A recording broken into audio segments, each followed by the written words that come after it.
माननीय सदस्य एवं तत्कालीन गृहमन्त्री श्री कृष्ण प्रसाद सिटौलाले सरकारको तर्फबाट संवाद व्यवस्थापन गर्नुभयो। माननीय सदस्यहरू आसन ग्रहण गर्नुहोस्।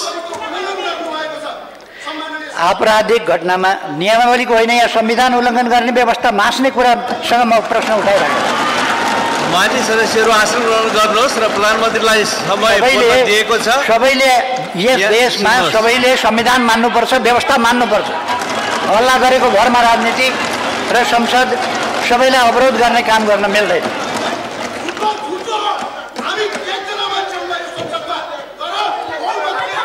हाल राष्ट्रिय सभाका माननीय सदस्य एवं तत्कालीन गृहमन्त्री श्री कृष्ण प्रसाद सिटौलाले सरकारको तर्फबाट संवाद व्यवस्थापन गर्नुभएको थियो। आपराधिक घटनामा संलग्न कसैले पनि उन्मुक्ति पाउँदैन, पाउनुहुन्न। यसमा पूर्व राजा शाहले पनि उन्मुक्ति पाउनुहुन्न। फेरि राजा बन्छु, व्यवस्था मास्छु भन्नेले यी सबै श्रृङ्खलाबद्ध घटनामा आफ्नो धारणा सार्वजनिक गर्नु पर्दैन। मानिसलाई मर्नलाई दुरुत्साहन गर्ने जनकमान्डर, इतिहासले कुनामा फ्याँकेका व्यक्ति, अभियानका संयोजक, धनजनको क्षति र लुटपाट, शासक बन्ने मनसुबा प्रधानमन्त्रीले आफ्नो कुरा राखिरहनु भएको छ। यहाँको सहमति असहमति त्यसलाई पछि यी सबै घटनाको जिम्मेवार यहाँले सक्नुहुनेछ। त्यसैले गर्दा अहिले मान्य सदस्यहरू आसन ग्रहण गरेर केही दिन यता प्रधानमन्त्रीलाई दिएको समयमा यहाँहरूले सुन्नुपर्छ। सम्माननीय सभामुख महोदय,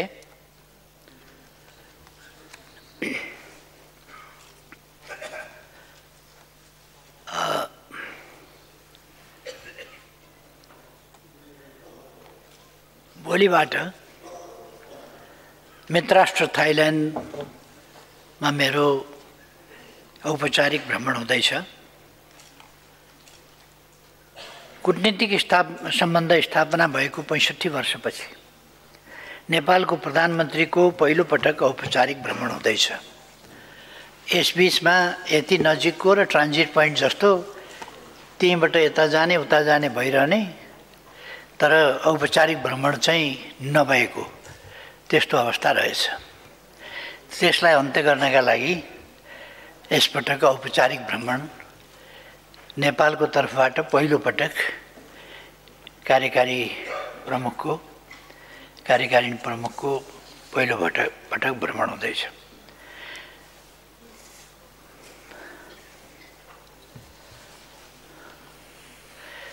यस अर्थमा यो भ्रमण आफैमा महत्त्वपूर्ण हो भन्ने म ठान्दछु। भोलि 19 गते अर्थात् अप्रिल 1 मा मेरो भ्रमण टोली बैङ्ककतर्फ प्रस्थान गर्नेछ। 20 गते हाम्रो औपचारिक भ्रमण सुरु हुन्छ। भ्रमणको क्रममा महामहिम प्रधानमन्त्रीसँग द्विपक्षीय वार्ता हुन्छ। यसपटक पर्यटन र संस्कृतिको सन्दर्भमा 2वटा समझदारी पत्रमा हस्ताक्षर हुन्छ। दुई प्रधानमन्त्रीको उपस्थितिमा गैर सरकारी क्षेत्रबीच 6वटा समझदारी पत्रमा हस्ताक्षर हुनेछ।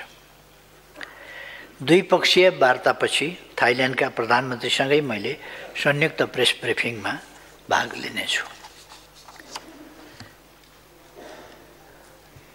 थाइल्यान्डका नरेशसँगको भेटपछि 1 दिने औपचारिक भ्रमण समाप्त हुनेछ।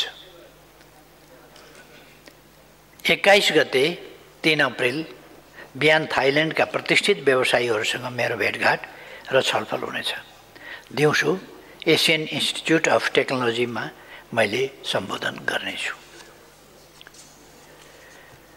साँझ हुने बिमस्टेक शिखर सम्मेलनमा का नेताहरूलाई दिने अनौपचारिक होइन औपचारिक डिनरमा सहभागी हुनेछु। समयको चाप छ।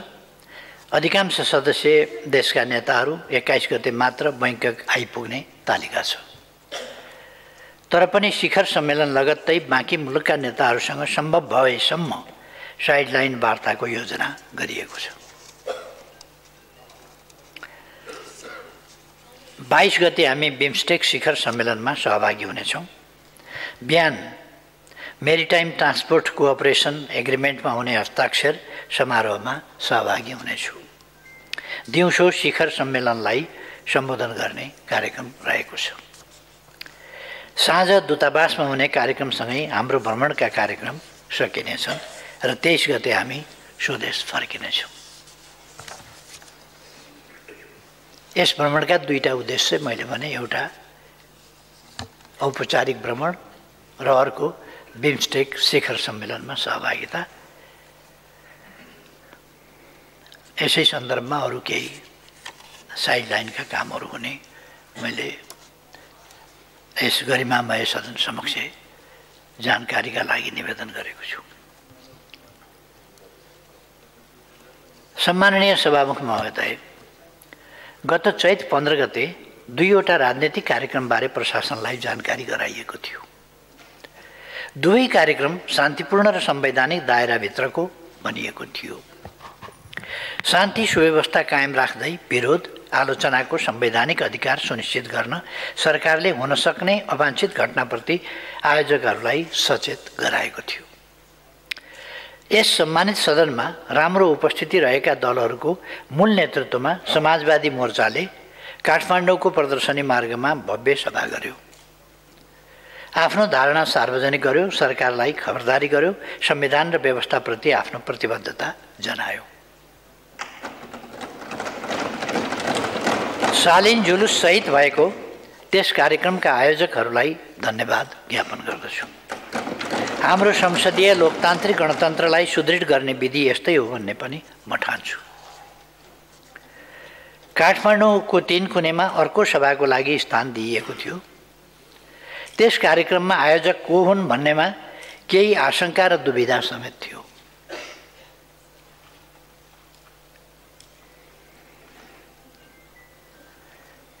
त्यस कार्यक्रमका उद्देश्य जे बताइँदै थियो त्यसमाथि नै आशंकाका आधार थिए।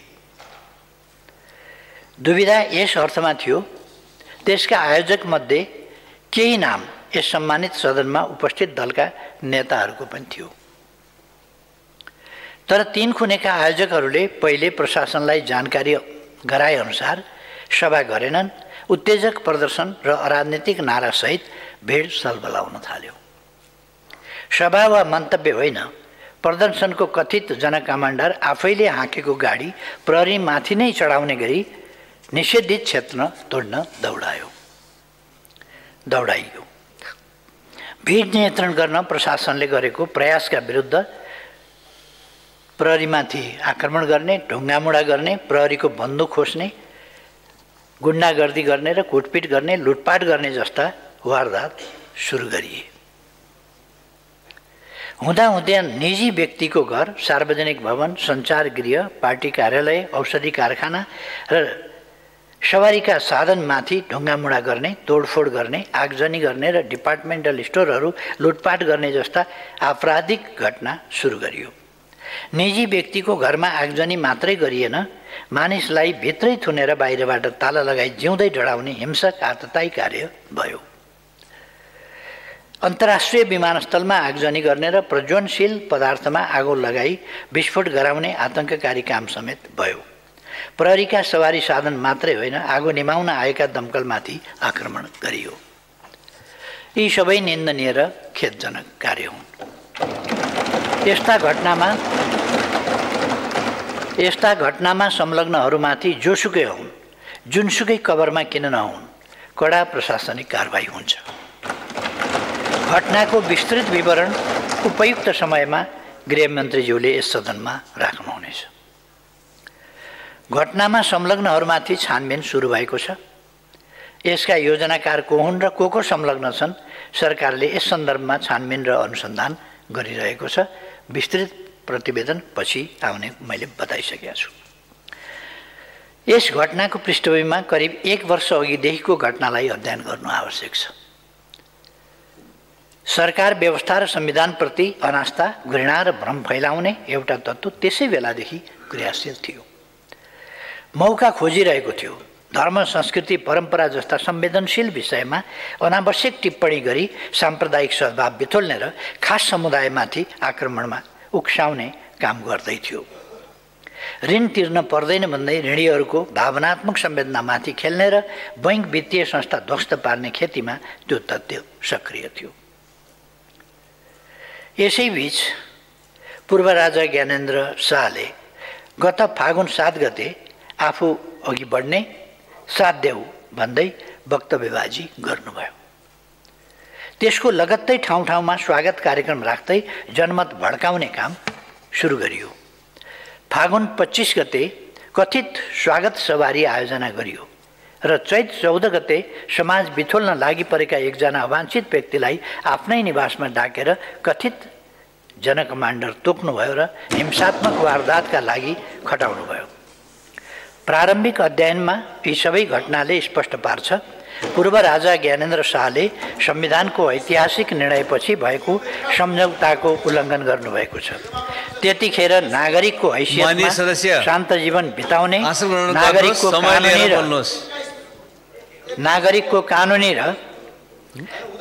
त्यतिखेर नागरिकको हैसियतमा शान्त जीवन बिताउने नागरिकको कानुनी र संवैधानिक अधिकार प्रयोग गरी व्यापार व्यवसाय सञ्चालन गर्ने पूर्व राष्ट्र प्रमुखको हैसियतमा सरकारले सुरक्षाको प्रबन्ध गर्ने र उहाँलाई नागार्जुन दरबार प्रयोग गर्न र उहाँको मातालाई प्रयोग गरिरहेको नारायण हिटी दरबार परिसरको भवन प्रयोग गर्न दिने सहमति भएको थियो। प्रधानमन्त्रीले समय पाउनु भएको छ, उहाँले राष्ट्रिय सभाका केही दिन यता संसद अवरुद्ध छ। सुशासन र मान्य सदस्यहरू कम्प्रोमाइज उठ्न स्वाभाविक छ। सरकारका समय पाएपछि यहाँले बोल्न सक्नुहुन्छ, त्यसकारणले मैले यहाँलाई अहिले समय दिएको छैन, आसन गरेर बस्नुहोस्। सम्मानित सदन हो, तर अहिले विषय सामान्य छ। एकजना कर्मचारीको विषयमा प्रश्न उठेको छ, सदन अवरुद्ध छ, महत्त्वपूर्ण संसदीय कार्यमा बाधा पुगेको छ।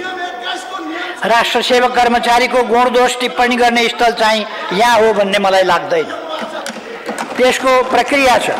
राम्रो काम गर्नेलाई पुरस्कृत गर्ने र दोषीलाई कारवाही गर्ने विधि पनि यसै सदनले निर्धारण गरेको छ। यति चाहिँ भनौँ, सामान्यतः कुनै पनि कर्मचारीबाट विभागीय मन्त्रीले आफूप्रति लोयल्टी फिल गरेन भने वा मन्त्रीप्रति कानुनप्रति लोयल्टी फिल भएन भने वा लोयल्टी राखिएन भने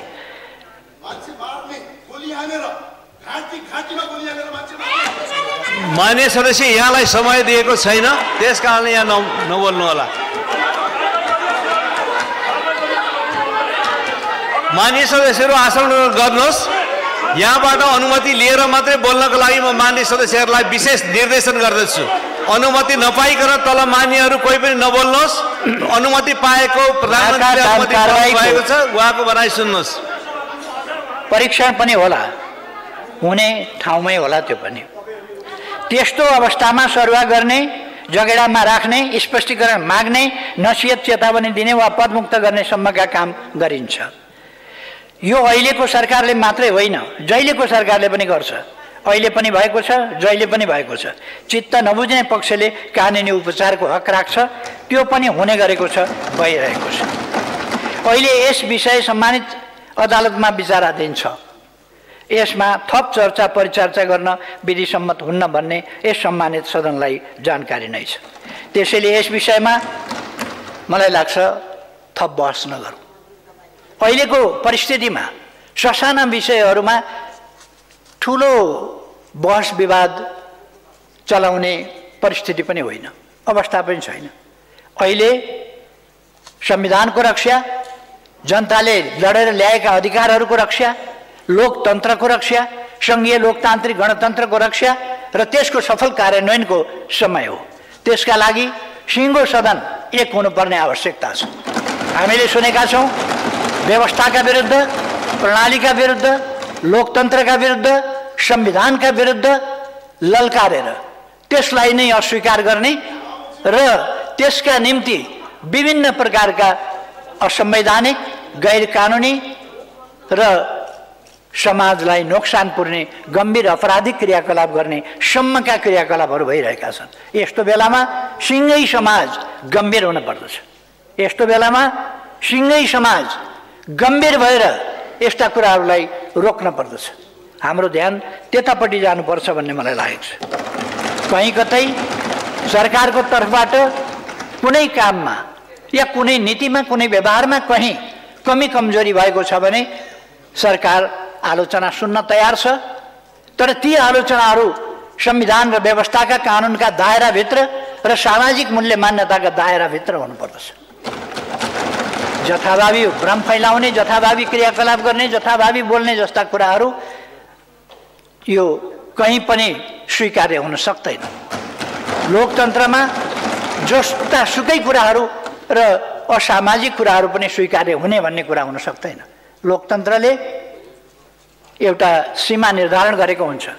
संविधान कानुन त्यसका लागि बनेका हुन्छन्। केही पनि नमान्ने, समाजमा अराजकता फैलाउने कुरा हुन सक्दैन। त्यस्ता खालका क्रियाकलाप भइरहेका छन्, त्यसको छानबिन भइरहेको छ। त्यो छानबिन गरेर त्यस्ता क्रियाकलापमा संलग्नमाथि कारबाही हुन्छ, हुन सुरु गरिसकेका छ, मैले भनिसकेका छु। यसर्थ